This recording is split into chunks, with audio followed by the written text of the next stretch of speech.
Welcome back to my YouTube channel Akash coaching classes में आपका स्वागत है। बच्चों मैं आज आपके लिए कक्षा 10 विषय हिंदी, इसका कोड है 801 DB। आप लोग इसे देख लीजिए। और ये आपका 2023 का रियल पेपर है और 2024 का पेपर भी करवा दिया गया है बच्चों, आप लोग वहाँ से देख सकते हो। मैं यहाँ पर सिर्फ बहुविकल्पी क्वेश्चन आपको कराने वाला हूँ, तो आप लोग देख लीजिए। और हर बार आपके पेपर में प्रश्न रिपीट होते हैं, तो आप लोग इसे देखते हुए चलिए और इसे अच्छे से देख लीजिए। इसी तरह आपके पेपर में प्रश्न आते हैं, यहाँ पर आप लोग देख लीजिए। पूर्णांक 70 रहेगा बच्चों आपका और समय आपका रहेगा 3 घंटे 15 मिनट। यहाँ पर आप लोग देख लीजिए। आगे दिया गया है खंड, बोला जा रहा है सभी प्रश्न करना अनिवार्य है। खंड आ, खंड बा, बहुविकल्पी प्रश्न 20 हैं जिसे ओमार में भरना है, आप लोग ध्यान दीजिएगा। चलिए हम अपने प्रश्न पर चलते हैं। यहाँ देखो पहला प्रश्न आपके स्क्रीन पर है। पहला प्रश्न क्या कह रहा है, चिंतामणि के रचयिता हैं। तो चिंतामणि के रचयिता आचार्य रामचंद्र शुक्ल जी हैं। आगे पंच परमेश्वर कहानी के लेखक हैं। तो पंच परमेश्वर कहानी के लेखक प्रेमचंद्र जी हैं। फिर आगे जयशंकर प्रसाद का नाटक नहीं है। तो लहरों का राजहंस, ये इनका नाटक नहीं है। आगे आप लोग ध्यान दीजिए। शेखर एक जीवनी उपन्यास के लेखक हैं। तो आज्ञे जी हैं। कौन? आज्ञे जी। अपनी खबर आत्मकथा है। तो ये पांडे बेचन शर्मा उग्र की है। किसकी है बच्चों? पांडे बेचन शर्मा उग्र की। आगे आप लोग देखिए। भूषण किस युग के कवि हैं? तो भूषण जो हैं रीतिकाल के कवि हैं। किसके? रीतिकाल के। आगे ललित ललाम रचना है। तो ललित ललाम किनकी रचना है? मतीराम की। किसकी रचना? मतीराम की। चलिए बच्चों हम आगे देख लेते हैं। यहाँ देखो आप लोग, यशोधरा रचना है। यशोधरा किसकी रचना है? मैथिली शरण गुप्त जी की है। आगे दिया है देखो बच्चों, आंगन के पार द्वार रचना है आज्ञे की। आगे दीप शिखा काव्य संग्रह है। तो दीप शिखा काव्य संग्रह महादेवी वर्मा जी की है। आगे आप लोग ध्यान दीजिएगा। करुण रस का स्थायी भाव है। तो करुण रस का स्थायी भाव शोक है और वीर रस का उत्साह होता है बच्चों, आपको पता होगा।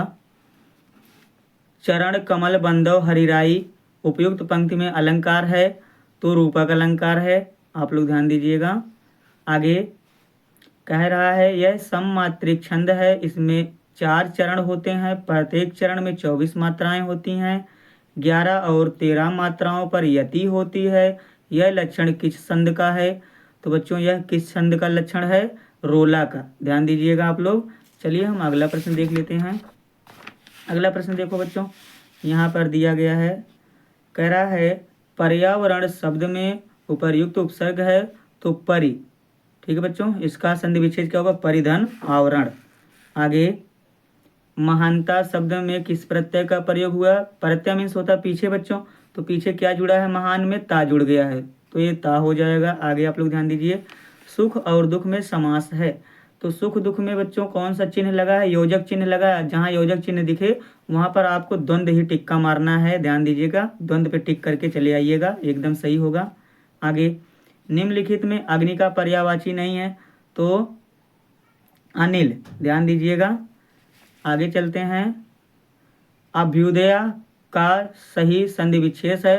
तो अभिधन उदय। मधु शब्द का पंचमी विभक्ति योम एक वचन रूप है। तो पंचमी विभक्ति एक वचन रूप क्या है? मधुना।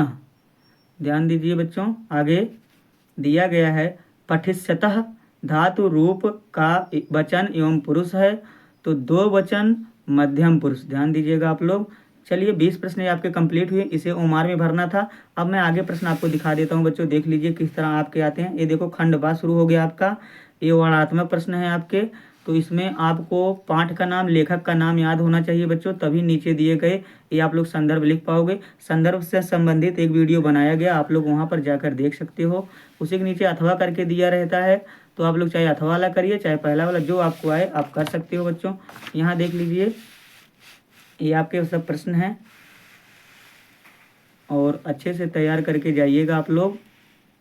इसका हाल सहित वीडियो पहले से करा दिया गया है, यहाँ पर सिर्फ पेपर आपको दिखाया जा रहा है हिंदी का। दूसरा 2024 वाला वहाँ पर आप लोग जाकर देख सकते हो बच्चों।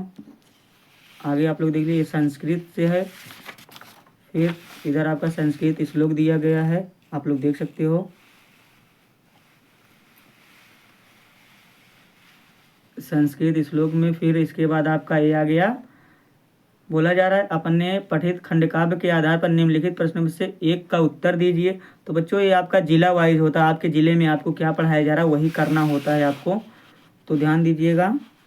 फिलहाल मैं उत्तर प्रदेश से हूँ, तो हमारे यहाँ जय सुभाष पढ़ाया जाता है, तो हमें जय सुभाष करना है उत्तर प्रदेश वालों को, यहाँ अम्बेडकर नगर ज़िले में।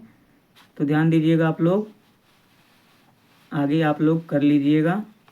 चलिए हम थोड़ा सा जीवन परिचय देख लेते हैं।